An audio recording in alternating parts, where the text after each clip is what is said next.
بسم اللہ الرحمن الرحیم۔ دوستو، آج کی اس ویڈیو میں فضائل رمضان المبارک کے بارے میں بات کریں گے۔ رمضان المبارک جیسا بابرکت مہینہ امت مسلمان کے لیے اللہ کی بڑی نعمت ہے۔ ہم لوگ مسلمان ہیں اور نسبت کے بہت قائل ہیں اور نسبت کا بڑا احترام کرتے ہیں۔ سمجھنے کے لیے ایک چھوٹی سی مثال لیلۃ القدر کی ہے۔ لیلۃ القدر میں قرآن اترا ہے۔ لیلۃ القدر تمام راتوں کی سردار بنی۔ یہ بہت بابرکت رات ہے، جیسا کہ قرآن کریم کہتا ہے انا انزلناہ فی لیلۃ القدر، بے شک ہم نے اس عزت والی رات میں قرآن اتارا۔ معلوم ہوا کہ قرآن کریم کی نسبت سے لیلۃ القدر کو عظمت ملی۔ بذات خود قرآن کریم کو نسبت حاصل ہے۔ قرآن ایک ایسا کلام ہے جس کی نسبت رب رحمان کے ساتھ ہے۔ اس کا اندازہ کریں، جس کی نسبت اللہ کے ساتھ ہے۔ جو قرآن پڑھتا ہے وہ گویا ایسا ہے جیسے اللہ سے باتیں کر رہا ہو۔ یہ ایک ایسی نسبت ہے جس نسبت کی وجہ سے اس مہینے کو عظمت ملی۔ آپ اس خصوصیت کو سمجھیں۔ قرآن اس امت کے حصے میں آیا۔ جس نبی کے پاس یہ قرآن آیا وہ نبی بھی اس امت کے حصے میں آیا۔ جس مہینے میں قرآن آیا وہ مہینہ بھی اس امت کے حصے میں آیا۔ مہینے سب امتوں کو ملے۔ رمضان اس امت کو ملا، کتابیں سب امتوں کو ملی، قرآن اس امت کا حصہ ہے، نبی سب کو ملے، نبی آخر الزماں اس امت کا حصہ ہیں، تو اللہ کے رسول بھی اس امت کا حصہ ہیں، قرآن بھی اس امت کا حصہ، ماہ رمضان بھی اس امت کا حصہ۔ یہ ساری چیزیں اس امت کے حصے میں اس لیے آئی کہ اللہ نے اپنا قرآن اس امت کے حصے میں رکھا ہے۔ اس قرآن کی نسبت کی وجہ سے رمضان مجھ کو اور آپ کو ملا ہے۔ رمضان المبارک کا ہر لمحہ سعادت ہے۔ رمضان المبارک کے فضائل پر اگر غور کیا جائے، یہ ایک ایسا بابرکت مہینہ ہے جس کا ایک ایک لمحہ سعادت کا ہے، جس کی ایک ایک گھڑی عظمت والی ہے، ایک ایک سیکنڈ برکتوں والا ہے، جس کا کوئی لمحہ ایسا نہیں کہ جس وقت اللہ کی رحمت نہ اترتی ہو۔ اگر احادیث کا مطالعہ کیا جائے تو یہ بات سمجھ میں آتی ہے کہ رمضان المبارک صرف ایک ایسا مہینہ ہے جو تمام مہینوں کی سرداری کا تاج اپنے اوپر لیے ہوئے ہے۔ رمضان المبارک میں بہت ساری نعمتیں اللہ تعالیٰ نے اس امت کو عنایت فرمائی، لیکن ہم یہاں کچھ کا ذکر کریں گے۔ نبی کریم صلی اللہ علیہ وآلہ وسلم نے ارشاد فرمایا اوتیت امتی خمس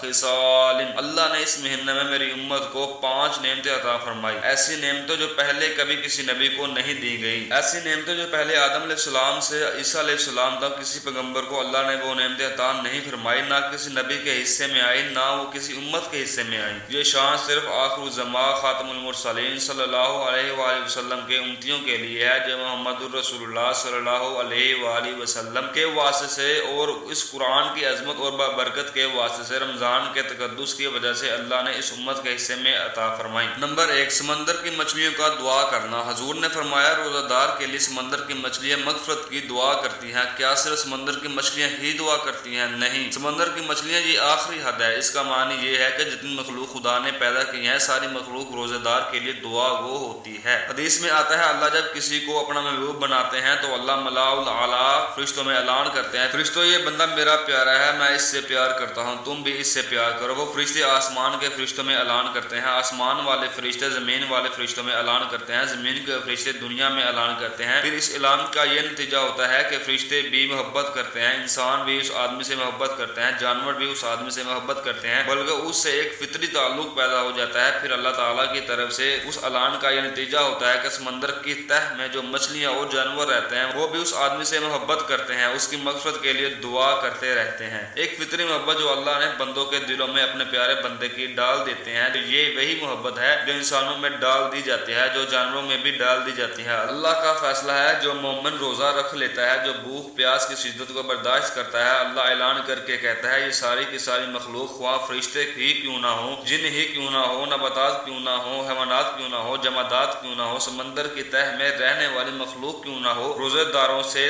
جب میں محبت کرتا ہوں تم بھی روزہ دار سے محبت کرو۔ چنانچہ ساری مخلوق محبت کرتی ہے، صرف محبت نہیں کرتی بلکہ ان کے لیے دعا بھی کرتی ہے۔ نمبر 2، روزہ دار کے منہ کی بو مشک سے زیادہ قیمتی قرار دے دی گئی۔ حضور صلی اللہ علیہ وآلہ وسلم نے فرمایا سب سے پہلی چیز جو اللہ نے میری امت کو عطا فرمائی ہے وہ روزہ دار کے منہ کی بو اللہ کے ہاں مشک و عنبر سے زیادہ قیمتی ہوتی ہے۔ اس کے پیدا ہونے کا سبب چونکہ روزہ ہے، اللہ کے ہاں روزہ بندے کا محبوب عمل ہے اور اللہ کی صفت ہے، اللہ تعالیٰ کا پسندیدہ عمل ہے، جو اللہ اپنے بندوں سے اس بات کو پسند کرتے ہیں جس کے متعلق یہ فرمایا الصوم لی وانا اجزی بہ، روزہ میرے لیے ہے، اس کی جزا میں خود دیتا ہوں۔ جب یہ اتنی بابرکت نعمت ہے کہ اس کی وجہ سے شام کو روزے دار کے منہ میں بو پیدا ہو جاتی ہے جس سے نفرت ہوتی ہے، لیکن اللہ کے ہاں اس بو کی اتنی قیمت ہے کہ اللہ فرماتے ہیں کہ اے میرے بندے تو نے پورا دن بھوک اور پیاس کو برداشت کیا، اب جو تیرے منہ سے بو آ رہی ہے میرے نزدیک اس بو کی قیمت مشک و عنبر سے بھی زیادہ زیادہ ہے۔ دوستو یہ تو قیامت کے دن محشر میں پتہ چلے گا، جہاں نامہ اعمال تولے گا وہاں اس بو کی قیمت کا پتہ چلے گا کہ مشک و عنبر بھی اس بو کا مقابلہ نہیں کر سکے گی۔ جہاں ایک طرف جنت میں مشک و عنبر کی خوشبو رکھی جائے گی، دوسری طرف روزہ دار کے منہ کی بو اس سے بھی زیادہ قیمتی ہوگی۔ قیامت کے دن اللہ تعالیٰ روزہ دار کو اس منہ کے بدلے جنت میں خوشبو عطا فرمائیں گے۔ تیسرا یہ ہے کہ دن اور رات کو رمضان میں دعائیں قبول ہوتی ہیں۔ رمضان المبارک کی خصوصیات میں حضور فرماتے ہیں، اس مہینے میں روزانہ دن اور رات میں اللہ اپنے بندوں کی دعائیں قبول فرماتے ہیں۔ صبح سحری کے وقت بھی دعا قبول ہوتی ہے، افطاری کے وقت بھی دعا قبول ہوتی ہے، روزے دار کے روزے کی حالت میں بھی دعا قبول ہوتی ہے، حتیٰ کہ وہ سو جائے، نیند میں مصروف ہو جائے، یہ محو خواب ہوتا ہے تو فرشتے تب بھی اس کی عبادت لکھتے رہتے ہیں۔ روزہ دار کا ایک ایک لمحہ عبادت ہے، ایک ایک لمحہ قبولیت دعا کا ہوتا ہے، اور فرمایا اس کی اتنی دعائیں قبول ہوتی ہیں اور مغفرت کے فیصلے ہوتے ہیں، حتیٰ کہ ایک روایت میں آتا ہے روزانہ 60,000 آدمیوں کی مغفرت ہوتی ہے، ایک روایت میں اس سے بھی زیادہ۔ اور حضور صلی اللہ علیہ وآلہ وسلم نے فرمایا اللہ پورے مہینے میں جتنے گناہ گاروں کے گناہوں کی معافی کا اعلان کرتے ہیں، ان تمام کے برابر رمضان کے آخری رات میں اعلان کر دیا جاتا ہے کہ آج رات میرا دریائے رحمت اتنا جوش میں ہے کہ پورے مہینے میں جتنے لوگوں کے لیے معافی کا فیصلہ ہوا، آج کے دن سب کے برابر معافی کا فیصلہ کر دیا جاتا ہے۔ حضور فرماتے ہیں یہی وہ مہینہ ہے جس میں سرکش شیاطین کو قید و بند کی صحبتوں میں ڈال دیا جاتا ہے، شیطان قید ہو جاتے ہیں، جس کا نتیجہ یہ ہوتا ہے کہ عام آدمی گناہوں سے پرہیز کرتا ہے۔ وہ باتیں جو غیر رمضان میں ہوتی ہیں، رمضان میں ان سے اعتزاز کیا جاتا ہے، پرہیز کر لیا جاتا ہے۔ نمبر 4، سحری کے کھانے میں برکت رکھ دی۔ یہ اعزاز صرف حضور کی امت کو حاصل ہے کہ سحری کے کھانے میں برکت رکھ دی۔ حضور نے فرمایا کہ لوگوں صبح سحری کا کھانا ضرور کھایا کرو، یہ بڑی برکت کا کھانا ہے، اس میں اللہ نے بڑی برکت رکھی ہوئی ہے۔